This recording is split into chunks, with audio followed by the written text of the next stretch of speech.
Yeah, okay. We did one last visit to that radio TV auction the following weekend. Most of the stuff had been put off into another room for the early bird auction.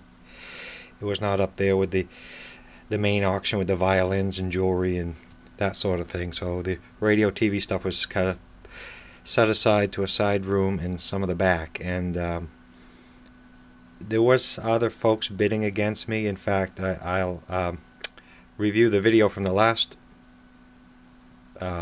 purchase there and the last visit, and there was a whole row of TVs, the black and white, 10-inch, 12-inch Motorola consoles, I don't think the Capeharts, yeah, some Capeharts, etc. There must have been 15 vintage console TVs, and I went to get a hot dog, and when I come back, the whole, not that I could have taken them, but the whole row of televisions remaining went for like $10. So I'll go into that story in a little bit. So anyway, what we picked up was some little box lots here. This is the Lafayette. I noticed this in the box. I had to buy with some other items. This allows you to hook your phonograph or other input to a radio on AM and broadcast it. So I saw this in a box with a lot of other items, and I really just wanted this, so I bid on it and split it with the gentleman who wanted. There was a watt meter in there in a wooden case I could have had, but I split the box with him because this is all I want. The Lafayette wireless radio broadcaster, and it's just selenium rectifier. It's unmolested. A few disc capacitors. We'll try this in a later video to see how it functions. Next is this. This is a VM 1200 early series changer. It is mono. This is out of the Decca player that was in the previous video. Unfortunately, what happened to the Decca was sliding it on the floor. One of the Danish modern legs, the spot welds broke, so one of the legs was broken. We have the leg, however, with only 3 legs, they took and they inverted it upside down and placed it on top of another console. In doing so, the spindle did a little bit of damage to the top inside of the lid. Nothing we can't hit with some mahogany stain, but it did scratch that a little bit because there are no clips holding this. And this VM changer here, if you ever need parts, what you need to do, and another thing, the platter clip is missing. This is from the Decca. 857 means VM. 6221 there is the date on this. So 21st week of 1962. And this is a monophonic VM, no name, because it was in the Decca changer. I'll show you the Decca momentarily. This here was just a long aluminum shaft, a pipe. I'll show you what it goes to. This is mounted to this base here. It's very heavy, and the pipe will go in there, and we'll attach our little external television antenna to that. So this could be sort of a field antenna, as like such. Has some other items. Is this Heathkit IT3127. This is a transistor tester with your forward and reverse bias, high and low. Perhaps there's some documentation. And again, these sockets that can sometimes be tricky. And I don't know if that's milliamps or what we're reading on the meter there. Your emitter base collector and your junction. The Kmart set-top rapid ears, UHF, VHF stereo. The odd thing about this one is that right there.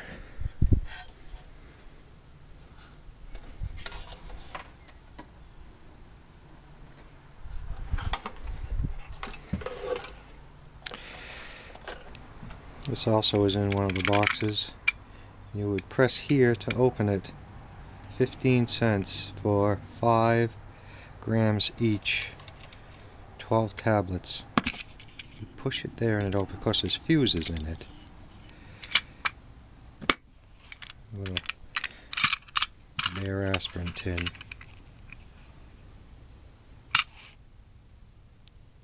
This here is a complete.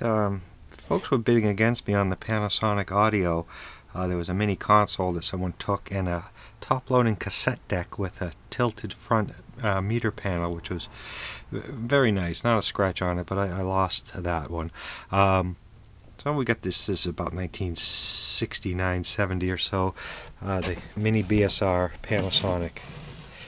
And what's good about this one is it has the 45 adapter, and at this stage of the game it has the selectable size. So the mini BSR Panasonic branded stereo system. These are the legs for, I believe, the VM over here. I did buy that VM also.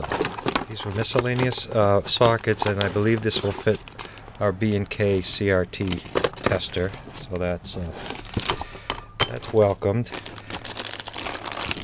I believe these are, I'd like to say cinch or Amphenol connectors. There's a resistor in there. I don't know what these are for, probably yoke adapters, but these sockets will come in handy for making test jigs. Miscellaneous. There's some kind of TV circuit board. And moving on, we did manage to bring one television home with us out of the lot for $10, and the reason was the back for this was with the gentleman's TVs he purchased. But this is the Dumont, similar to the one we were just working on, except this has a 23-inch screen. It's the same chassis, the RA-700. This back may be able to be used as a prototype because the other one is missing its back. It's broken in chunks, so I believe this back will fit the other Dumont with the turntable record changer over here, but this part I believe is the same size. But the story behind this was, this back was with the lot of televisions the man bought for $10, but I asked if I could put the, and one TV, this TV was not offered for sale, and it was missing the back, so I asked if I could kindly put the TV with the back. I had to pay the gentleman for the back to get the TV, so we coupled those two together. And what's strange about this one is, I'll show you. The sun is in our eyes here, but what I noticed about this set at first, this is a Dumont called the Hanover, 23-inch screen. I have not tested the CRT. It's again a UHF model, lit indicator, but and the door is in good condition. I did not check to see if this has a phonograph input. I don't think so. The cabinet is in fairly good shape. There was like I say, the Panasonic other stereo on top of it. It did put a couple scratches, but nothing major. This looked like it had a safety glass, and it was missing on first glance. But I believe, being in the 23-inch tube, and this is original by the way, it has the safety glass either bonded to it, because there is no safety glass. This is the first one I've seen without the safety glass in front. And that's a second Dumont RA-700. Yes, and you can notice it does say phono here. So if I check the chassis, it does have the phono jack there. A good indication, this is broken off, but a good indication is that these cable adapters here were attached to some of these sets, which leads me to believe that these were working sets, because the gentleman in the last interview you may have seen did say that a lot of these were restored. So hopefully the CRT is good in the Dumont, and that's a 23-inch CRT. Let's see if I can read the number. 23YP4. 23YP4 on this Dumont. Next, this is the VM that was shown in the previous video. TV, record, tuner, channel A, channel B. This is stereo, although it's only in one cabinet. I don't know where the second channel would go, and it looks like it had some slide out. Something slides out the front there, so I don't know if there was a speaker with this. I may not have the whole setup, but this is the VM model 580. Yeah, look up there. Looks like we have 6 AQ5s, single-ended perhaps, a stereo phonograph, And external speaker sockets are provided somewhere here. There's external speaker sockets, but I don't see them. They must be down below. Yes, okay. And this is the front of the VM, and I noticed from the back, oh, it has a button here. That may be a reject, but that lights up red, the VM. And the front of this opens, but it only reveals an empty drawer. So something was in here. I don't know if it was a second speaker or what. No, I lifted the lid on the VM, and the hinge was ripped out of the corner there. It says $10 from a previous. We paid even less than that. 45 adapter was included. Stereomatic turntable. And it's the top of the amplifier. Okay, this here is a little mildewy, which does wipe off. This is a Columbia high fidelity. The handle is good. It's in decent shape. And if I can open the lid here, have a look inside. I may leave this out in the sun to irradiate some of this mildew. This just wipes out. And there's our VM changer again inside, and this is not wired for stereo. And the 45 adapter is not present. This is probably just a 1-2 preamp. I do not know. We'll have to take a look. The Columbia. Volume and tone are on the side. Bass, treble, volume. Columbia model 517. Okay, one more quick look at the Columbia model 517. You notice on eBay you may see a gentleman that restores these. He redoes the Tolex here because it's peeling. We could glue and whatever this back. I'd really love to know the art of putting the leatherette back and redoing these. This is really a wonderful player. For now, we'll just let it sit in the sun and irradiate some of the musty smell out of it.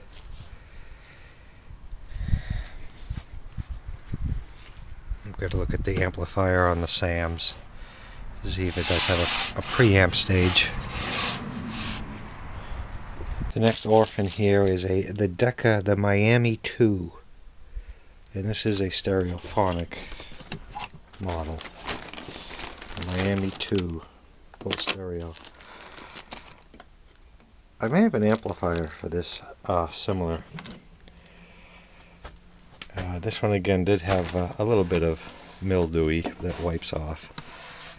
That's the inside 45 adapter and the model DP295 on the Decca stereo. A bit of needle scratch there, that's not too bad. It's got a record cleaning cloth. And it is wired for stereo. I believe that's a sonotone.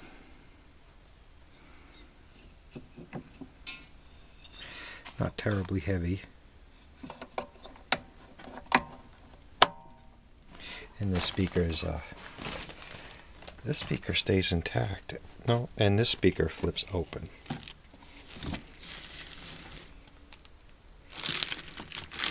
And this one remains stationary.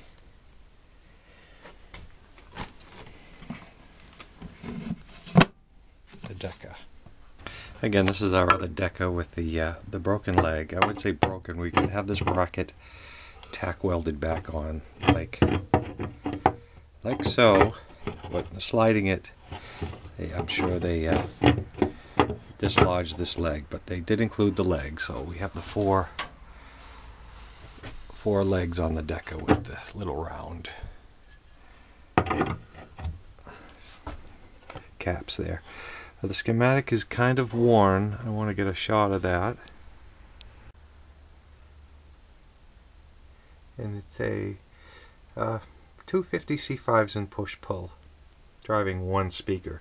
So this is not a stereo player, which is good because we only have the one cabinet. There's our amplifier right there. And this was a Webcore. This is a Webcore phonograph model 103-1. We chose this because it does have 3 speeds, not just 78. It's got 45, 33, and 78. And all-inclusive built-in amplifier. And it does cycle just fine. Okay, back on the Decca. I'm going to remove these legs so this one can be repaired, and I'll show you the damage to the inside. Okay, here's the front of the Decca with the legs removed. Okay, like I said, other than a few battle scars here, this is the damage, which I may just try to do some mahogany over. I'm not going to refinish the whole thing. It did save the emblem, but it's not too bad. But that's from the spindle of the changer coming loose and gouging around here when they placed it upside down. The 45 adapter is missing on this one. Here's our Decca. High phonic. And for now we'll just place the changer in here. I may get a hold of Gary at thevoiceofmusic.com and get some of the clips. For now I've taken the screw out and I'll just try to find a fine threaded nut and bolt for that. Oh, bolt for Next is the GE clock radio. This is from Zayres, and this is not far from us here. This address does not exist anymore. It's a shopping mall actually. It does exist, but Zayres turned into Ames and then is long gone. But this one is still in the box. It's the Handle with Pride GE clock radio. The model on this box doesn't seem to fit the model that's in here. This says a model somewhere on it. It tells you what model it is. It says right here C4 403 or something to that effect. But when we look inside, it's maybe it is the radio that was in the box. I do not know.